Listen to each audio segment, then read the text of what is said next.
my...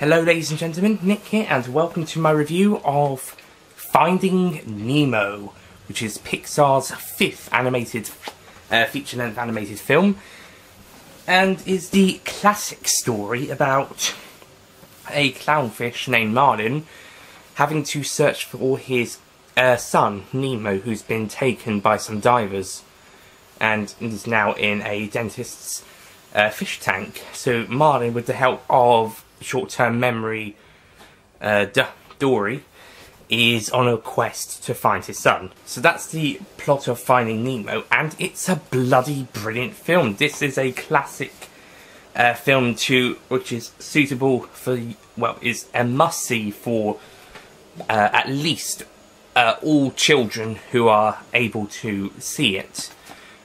So all children who can access Finding Nemo and a DVD or Blu-ray player, or video player if you're old school and you still have the technology, just watch it. It's a great movie. It's some really heartwarming moments. I've got this really lovely 2-disc set with a lovely slipcase. I think this is actually my first DVD, or at least mine personally.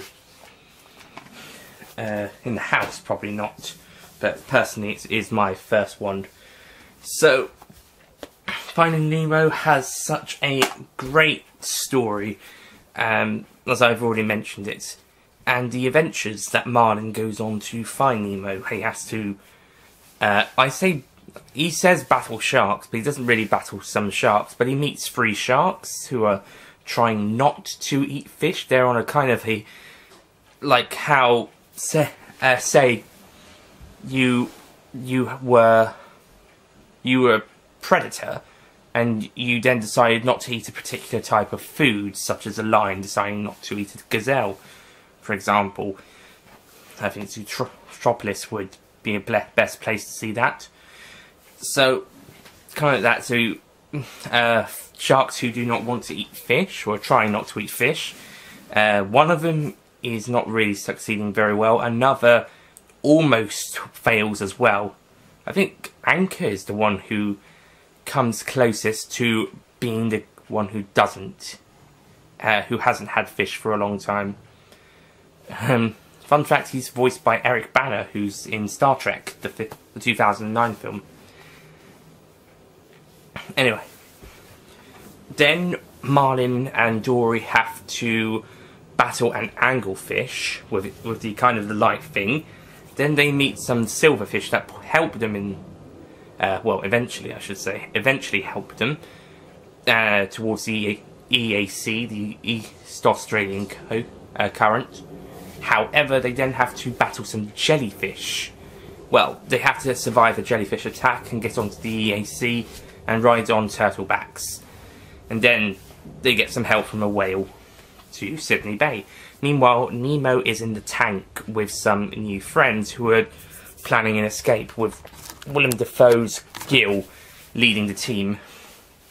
And his plan is very funny. In fact, there's a great moment where he's discussing the plan, and the start of the music track sounds very similar to Mission Impossible. And the track itself does sound like something you could hear in a Mission Impossible film. Maybe more so if it was more of the theme, but it has that style. And also, twice later on in the film, when the villainous Darla arrives, and then later when she's brought in for her appointment, the music from Psycho plays. Ding, ding, ding, ding. Those are great moments. And yeah, Darla is a pretty... she's a good villain, but in the sense of the fact she's an unintentional villain, in the fact that her character, she doesn't mean to be a villainous character, she's just violent. She violently shakes fish, and she's a bit of a brat in some cases. Considering she's supposed to be about 8 in the film, she acts more like she was half as old. Honestly, there was... in Coco, we get a 12-year-old, or around 12 years old, and he acts a bit more like an adult. In Incredibles, we have a baby who acts older than Darla does. Good old Jack. Same for Boo in Monsters Inc. Some of the younger children seem to be acting older.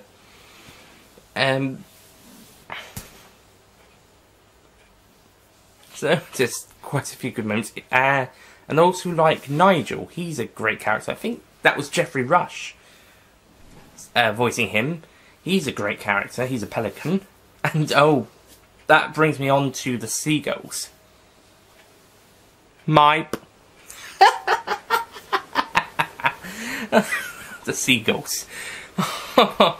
They're so good. They're so really good. Just being there, and the Nigel having to carry Marlin and Dory in his mouth whilst being pursued by hundreds of seagulls, it's very exciting.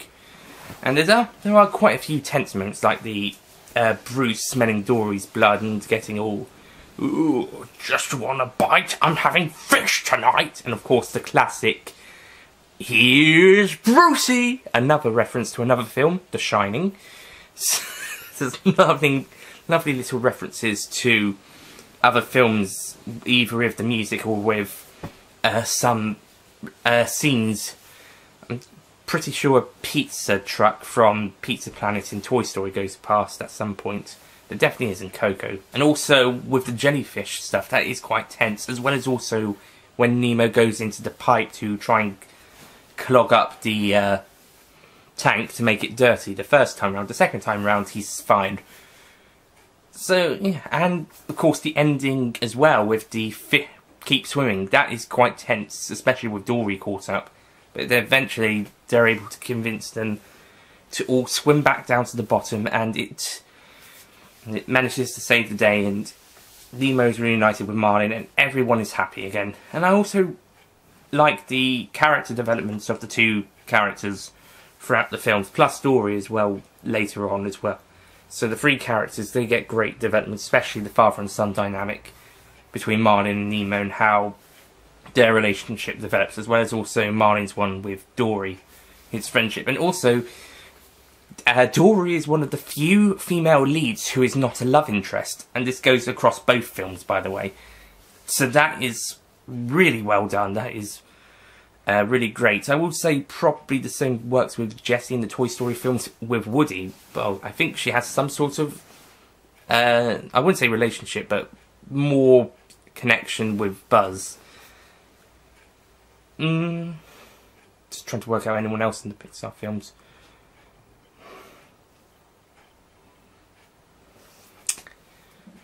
No one else is springing to mind as a non-love interest. I haven't seen Bug's Life and Good Dinosaur yet, so nope. It's just this one at the moment.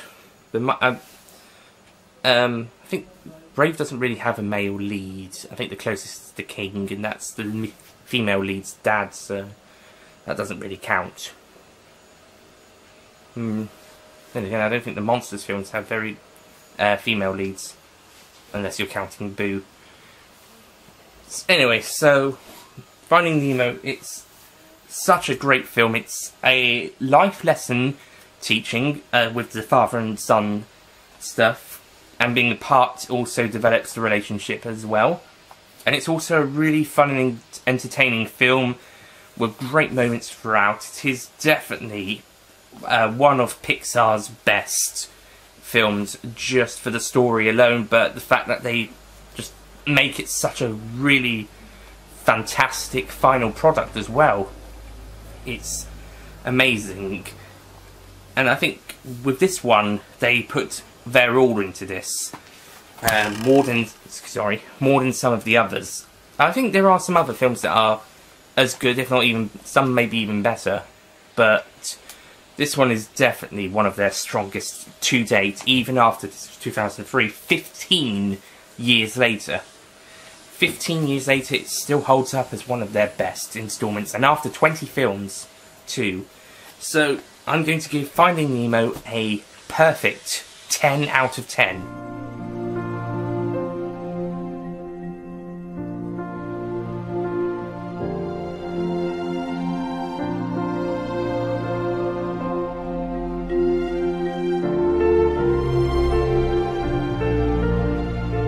If I was to say any flaws, not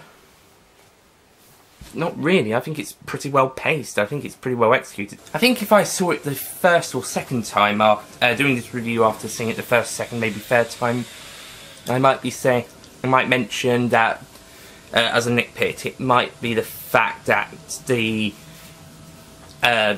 argue with each other and their hatred, getting a bit annoyed with each other, maybe a tiny little bit jarring. But after seeing it several times, and also with the knowledge of how it works as such a great movie to teach audiences of all ages to love and respect each other, then it actually works really well. I guess that's another great thing it's going for. It's a timeless classic as well. So as well as being one of their best, it's also one of their most timeless classics. PIXAR have a habit of doing these type of films, but this one is certainly one of the most defined in that category.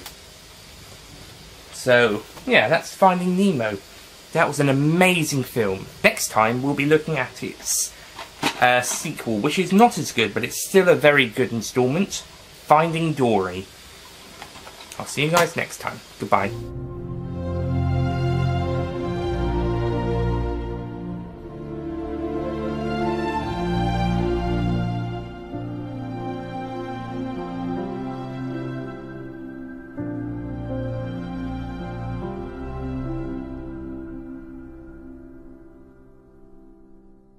Don't forget to click below to subscribe to the official Nick Payne Extra YouTube channel.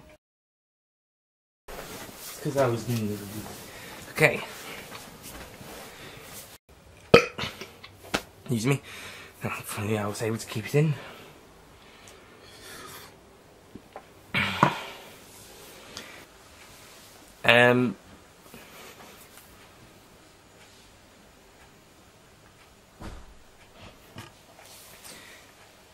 And then, of course, I suppose if I saw this for the first or second time,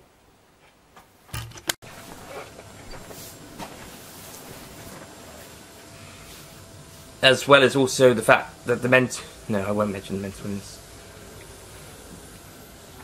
Now we'll... Sorry.